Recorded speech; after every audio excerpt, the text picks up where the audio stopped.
Vi a mi madre secarse las lágrimas y ensayar frente al espejo cómo iba a llorar. Y eso era solo el comienzo. Empecé a pensar, ¿cuándo empezó todo? La cena era una coreografía de silencios y sonrisas tensas. Las copas tintineaban demasiado alto. El pescado estaba salado. Y mi hermano contaba, por 10ª vez, cómo lo habían despedido por ser demasiado bueno para el sistema. Mi madre asentía, mi padrastro reía, y yo callaba. Siempre fui buena en eso, en desaparecer. Pero esa noche no era como las demás. Me levanté despacio. Cada silla crujió, cada mirada pesó. Saqué una carpeta delgada de mi bolso y la coloqué sobre la mesa, justo entre la copa de mi madre y su servilleta perfectamente doblada. «Es para ti», dije sin subir la voz. «Léelo ahora». Hubo un instante de parálisis, como si la realidad necesitara un segundo para alcanzarlos. Solo vi un tic nervioso en el ojo de mi padrastro. Él sabía. Mi madre quitó sus lentes lentamente. Agarró la carpeta como si pudiera cortarla. La abrió. Las primeras hojas, extractos bancarios. Luego capturas de pantalla. Al final, una grabación de voz. Me senté derecha. No temblaba. No hablaba. Solo observaba cómo el aire se volvía espeso, denso. Mi madre no pasaba las hojas. Miraba la primera como si pudiera borrarla con los ojos. La mandíbula tensa. Mi hermano soltó un suspiro ruidoso. «¿Qué es esto?», empezó a decir, pero se calló cuando lo miré. «Es lo que tú sabías», le dije a ella, sin mirar a nadie más. «Lo que decidiste ignorar, lo que usaste para controlarnos. Ahora todos lo ven». Ella no respondía. El rostro, blanco, las manos, rígidas. No lloraba. Todavía no. Me levanté. Lo siguiente será un juicio, pero primero, ¿cena? No quería que te fueras con el estómago vacío. Se oyó un golpe sordo. Mi padrastro dejó caer el cuchillo. No miré atrás. Caminé hasta la puerta. Atrás de mí, silencio, no una pausa. Silencio denso, irreversible. Entonces escuché su voz, alta, aguda, quebrada, como cuando me gritaba de niña, pero ahora con miedo. «Espera, espera». No me detuve. Afuera llovía. Las gotas reventaban contra el pavimento. Me quedé ahí, bajo el alero, escuchando cómo se desmoronaba todo. Mi reflejo en la ventana ya no era el mismo. No era la hija que fingía no ver. No era la sombra útil. Era yo. Me quedé esa noche en un hostal viejo cerca del centro, con las paredes tan delgadas que podía oír la tos del vecino. No dormí, no por ansiedad, sino por la extraña calma que vino después, como si todo lo que había sido una pregunta durante años, finalmente tuviera forma. Nombre, pruebas. A las 6 bajé por un café. La señora de la recepción me miró raro. Tenía ojeras, la chaqueta aún olía a perfume de mi madre. Me senté en una mesa cerca de la ventana y saqué mi cuaderno. Allí estaba la línea del tiempo, los nombres, las fechas. Todo había comenzado con un mensaje, uno solo. Un mensaje que ella misma escribió, fingiendo ser mi padre. «No voy a volver, quédate con todo». Lo recordaba tan claramente. Yo tenía 12. Mi madre me lo mostró con lágrimas, repitiendo: «Él nos abandonó». Me hizo leerlo en voz alta. Me lo hizo copiar. Durante años odié a ese hombre por algo que jamás escribió. Ahora lo sabía, pero en ese momento. Todavía no sabía cómo digerirlo. Esa mañana revisé las redes sociales de mi hermano. Historias, fotos, bromas, como si nada hubiera pasado anoche. En una aparecía con mi madre, abrazándola. El texto: «Siempre contigo». Hipocresía o ceguera, no sabía qué dolía más. Abrí el archivo de audios, reproduje uno. La voz de mi madre, alterada, pero clara. «Dile que su padre nunca quiso verla. Usa el papel. Si llora, mejor». Lo había grabado por accidente, o eso creía ella. Cerré el archivo. Volví a verla en mi mente, en la cocina, hace 3 semanas. Movía la cuchara en la olla sin mirar, mientras me decía: «Eres muy emocional. Así no vas a sobrevivir sola». Me lo dijo con cariño, como una advertencia. Mentía con amor. Volví al cuaderno. Subrayé el día que todo empezó a desmoronarse. Hace 6 meses. Había recibido un mensaje de un número desconocido. «¿Te acuerdas de mí? Soy tu padre». Lo ignoré al principio, creí que era una broma cruel, pero luego vino la foto, él y yo en la playa, cuando yo tenía 7 años. Yo con una pala de plástico, él con la camisa empapada. Sonreíamos.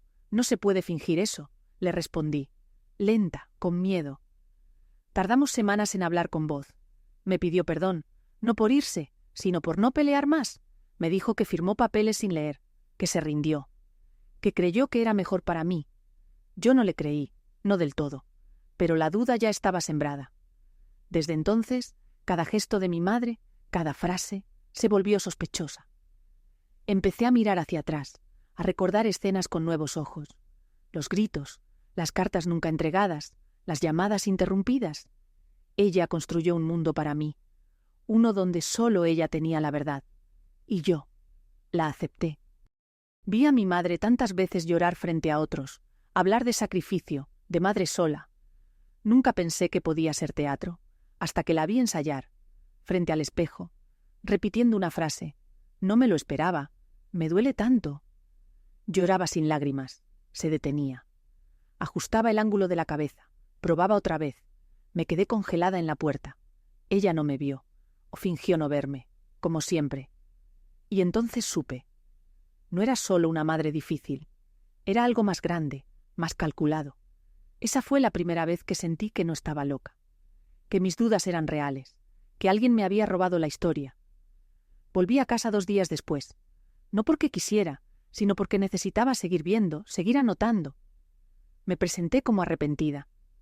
Les dije que me había dejado llevar por el estrés, que la carpeta no era más que una confusión, que me dolía haber causado tanto escándalo. Mi madre me abrazó, me dijo que me perdonaba, que sabía que el pasado me afectaba más de lo que pensaba. Yo asentí, agradecida, en silencio. La noche siguiente busqué el sobre negro que escondí debajo del piso falso de mi habitación. Allí guardaba el USB con las copias, con todo. Era mi única garantía. Lo toqué como a un amuleto, como prueba de que no estaba imaginando nada. Al día siguiente, preparé té para todos, camomila, como le gustaba a ella. En su taza, agregué unas gotas de extracto de valeriana. No para hacer daño, solo para que durmiera profundamente. Lo hizo. Esperé que la casa quedara en silencio. Luego fui a su estudio. Nunca dejaba su portátil desbloqueado, pero conocía a su patrón. Era la inicial de mi hermano. Siempre fue su favorito. Me temblaban los dedos, pero logré entrar. Archivos, carpetas, correspondencia con abogados, transferencias entre cuentas, nombres falsos, una vida paralela que ella nunca mostraba. Un documento en especial me heló la sangre. Una carta dirigida a los servicios sociales, fechada en 2010, donde describía a mi padre como abusivo, inestable y peligroso para mí. Yo tenía 9. Nada de eso era cierto. Guardé todo en otro USB. Cerré la sesión. Volví a mi cuarto. Esa noche no dormí. A la mañana siguiente, ella despertó como si nada. Me sonrió. Me preguntó si me sentía mejor. Me dijo que podríamos ir de compras, como antes, como si no hubiera un incendio bajo nuestros pies. ¿Por qué te fuiste esa noche?, le pregunté. Se detuvo. Sostuvo la taza de café con las 2 manos. No sabía qué hacer. Pensé que habías perdido la cabeza, que necesitabas espacio. ¿Y ahora? Me miró fijamente. Luego sonrió, suave. Ahora sé que eres más fuerte de lo que pareces. Me asustó su calma, como si supiera que yo sabía, como si no le importara. Esa tarde me encontré con Clara, una abogada amiga de la universidad. No sabía toda la historia, pero confiaba en ella. Necesito orientación, le dije. Supongamos que alguien falsifica documentos legales para ganar una custodia. Y se demuestra años después. ¿Tienes pruebas? Sí, muchas. Clara me miró largo rato. Entonces no es solo un crimen familiar, es fraude, manipulación institucional. Si es cierto lo que dices, puede caer todo el castillo. Eso quería, que cayera. Pero una parte de mí temblaba. ¿Y si nadie me cree? Tendrás que mostrarlo, sin rabia, solo la verdad. Esa frase me siguió de vuelta a casa. Solo la verdad. Me senté en la cama. Pensé en mí misma con 10 años, llorando por un padre que creía que me había abandonado. Pensé en mi madre, cantándome mientras escondía cartas, en mi hermano, repitiendo frases que ella decía, como si fueran suyas. No iba a destruirlos. No era venganza. Era memoria. Recuperar mi nombre.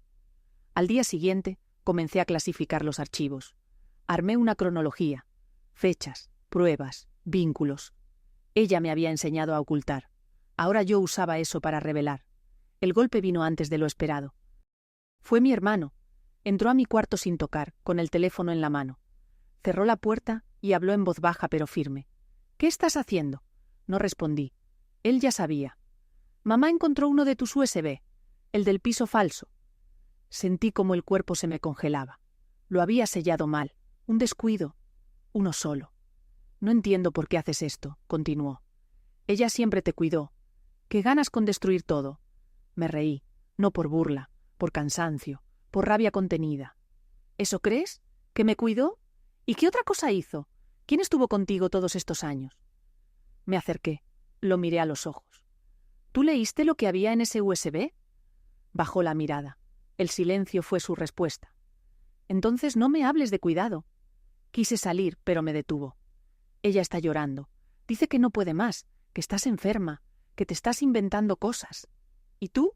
Pregunté sin moverme. ¿Tú qué crees? No respondió. Esa fue la primera derrota. Al día siguiente, mi madre me ignoró por completo. No me dirigió la palabra. No me miró. Cambió las contraseñas de su computadora, cerró su estudio con llave. Me dejó fuera, literalmente. Pero no solo eso. Llamó a una tía lejana. Le contó que estaba preocupada por mi salud mental, que desde que hablé con ese hombre me había desestabilizado, que decía cosas incoherentes. La tía llamó a mi celular, llorando. Me ofreció ayuda.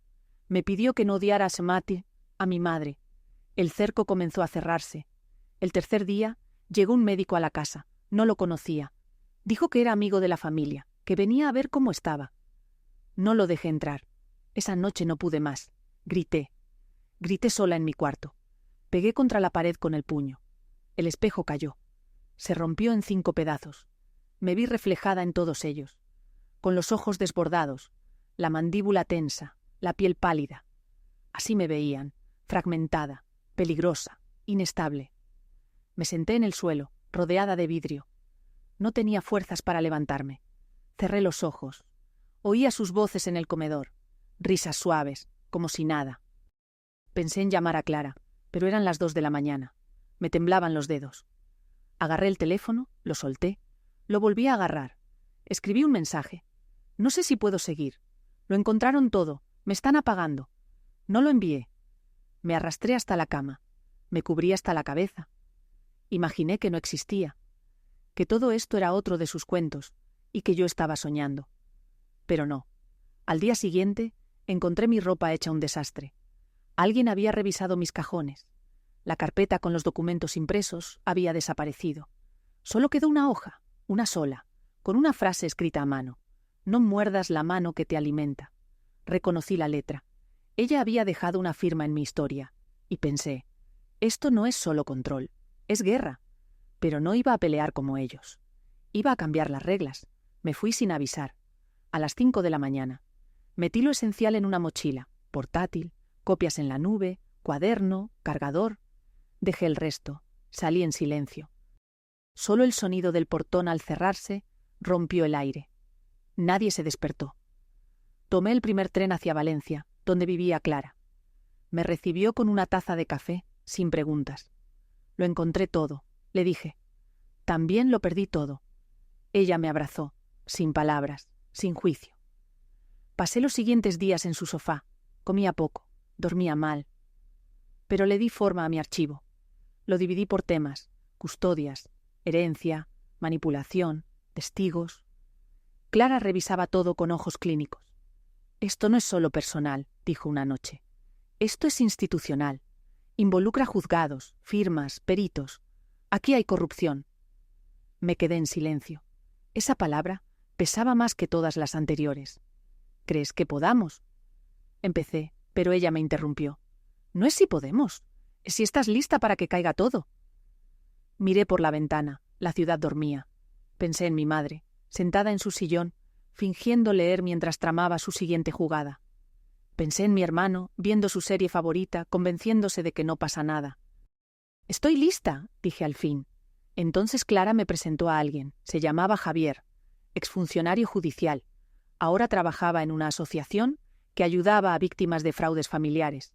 Nos vimos en una cafetería discreta. «¿Por qué crees que esto puede prosperar?», me preguntó después de revisar los documentos. «Porque no es solo mentira, es estructura. Montaron una red para anular a una persona, y lo lograron». Javier asintió. Me miró con respeto, no con lástima. «Vamos a moverlo. Pero necesitas algo más». «¿Qué?». «Un testigo que no seas tú». Volví al hostal y escribí a alguien que no había contactado en años. Inés, una amiga de la infancia. Ella estuvo allí cuando mi padre desapareció. Había visto más de lo que yo creía. Tardó en responder. Dijo: «Siempre supe que algo no encajaba. ¿Dónde nos vemos?». La vi al día siguiente, en una plaza. Estaba distinta, pero sus ojos eran los mismos. «¿Por qué me llamaste justo ahora?», preguntó. «Porque necesito que alguien diga la verdad. Alguien que no haya sido criado para callar». Hablamos 2 horas. Me contó cosas que había olvidado. Cómo mi madre la echó de casa, después de que ella preguntara por qué ya no hablaba con mi padre. Cómo le dijo a todos que yo no estaba bien. «Siempre creí que te habías vuelto rara. Pero no eras tú, era todo lo que te rodeaba». Le pedí que hablara con Javier. Aceptó.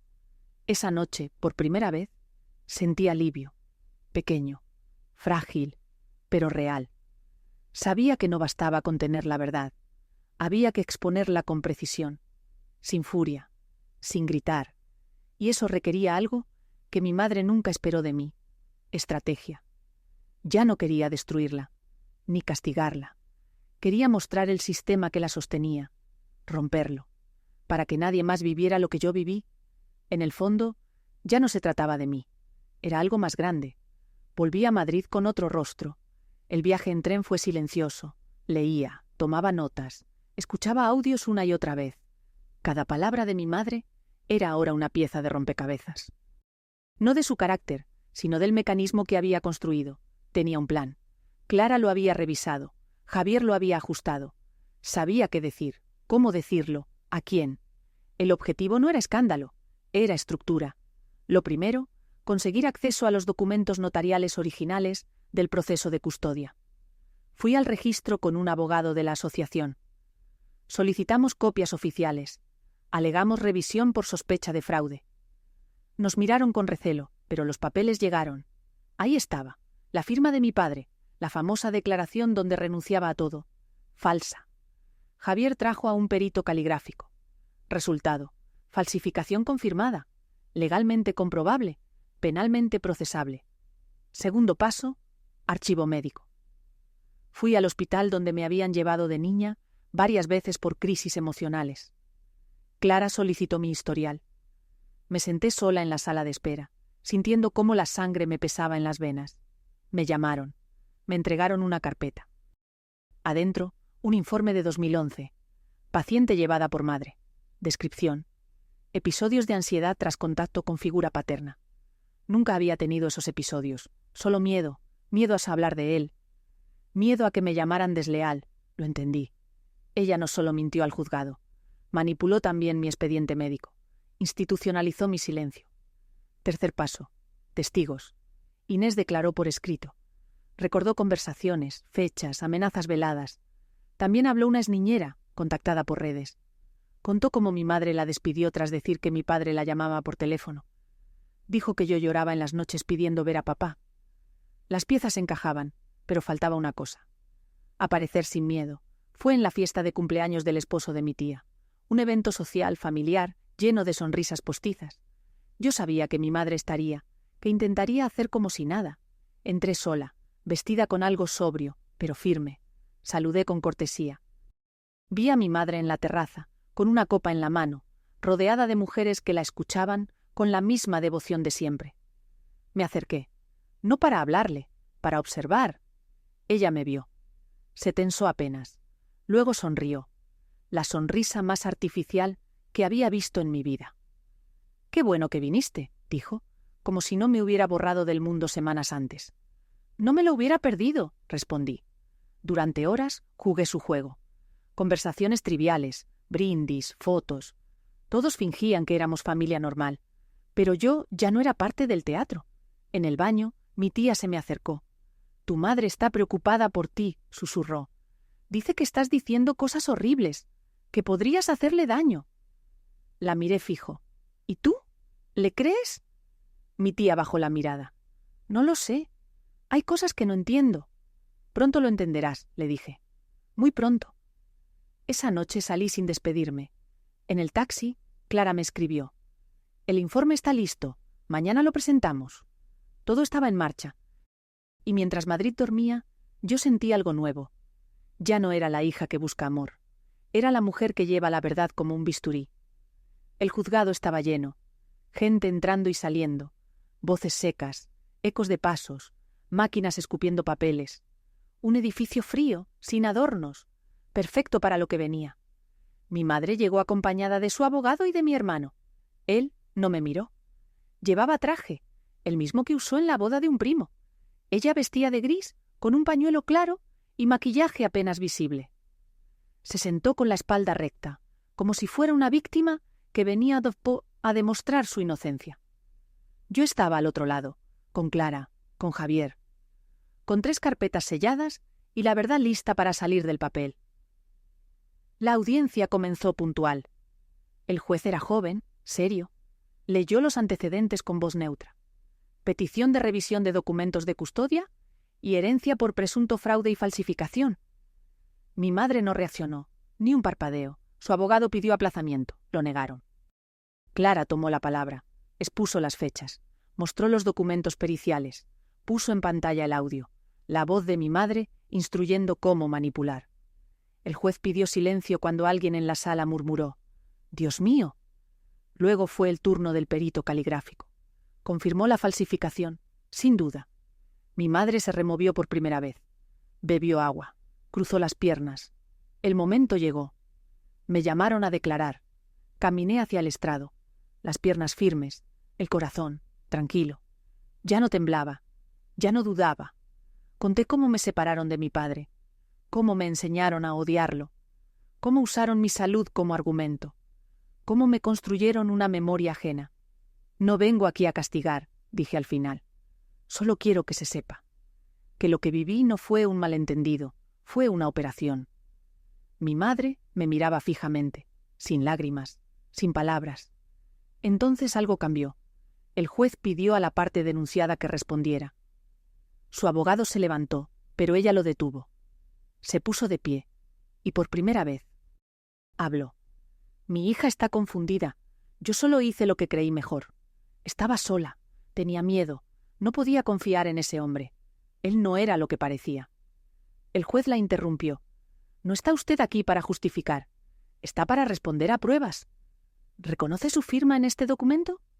Silencio. ¿Reconoce la voz en esta grabación? Silencio. ¿Reconoce los movimientos bancarios? Silencio. Entonces mi hermano se levantó. Pidió hablar. El juez lo autorizó. «Yo», empezó. «No sabía nada. Siempre creí que mamá decía la verdad. Pero ahora no sé qué pensar». Miró a mi madre. «¿Es cierto?», le preguntó. «¿Todo esto?». Ella lo miró. Y por un segundo. Su máscara tembló.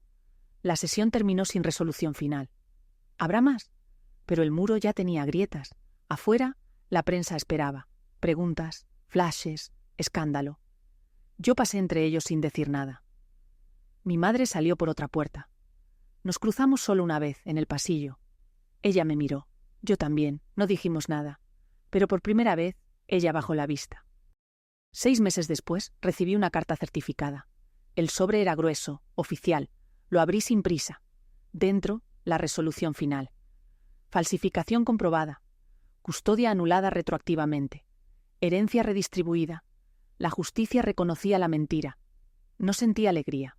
Solo un peso cayendo. Al fin. Mi madre perdió todo. Las propiedades, el nombre, el círculo que la protegía. El abogado renunció. Las amigas dejaron de responder. El escándalo se filtró a los medios. Mi hermano desapareció de las redes. Dejó la ciudad, dicen. Yo no lo busqué. Volví a ver a mi padre. Tomamos café en silencio. Luego caminamos por la playa. No hablamos del pasado, solo del mar, del viento. No pedí disculpas. Él no pidió explicaciones. Solo estábamos ahí, vivos. Una tarde volví frente a la vieja casa familiar. No entré. Observé desde la acera. Las ventanas estaban cerradas, el jardín seco, un cartel de se vende. Ella no apareció, ni lo necesitaba. La historia ya no le pertenecía. Me di la vuelta. Caminé lento, sin mirar atrás.